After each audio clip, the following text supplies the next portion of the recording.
কতটা ট্যালেন্ট না থাকলে এইভাবে কাজ করতে হয়। দেখুন ট্যালেন্ট আছে বিধায় সে কি কাজটি করে দেখাইতেছে। গাড়ির প্রাইভেটের গাড়ির দেখেন গেটটি লক করে হালাইছে, খুলতে পারতেছে না।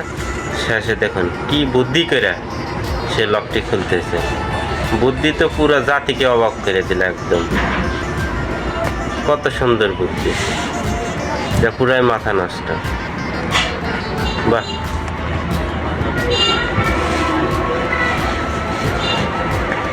প্রেশার মাপার দেখেন যন্ত্রটি দিয়ে কিভাবে নিখুঁতভাবে কোনো ক্ষয়ক্ষতি না করেই কত সুন্দরভাবে কাজটি করে ফেলতেছে। সাবাস ভাই, তো সাবাস, তোর বুদ্ধি আছে। বাহ, সুন্দর বুদ্ধি।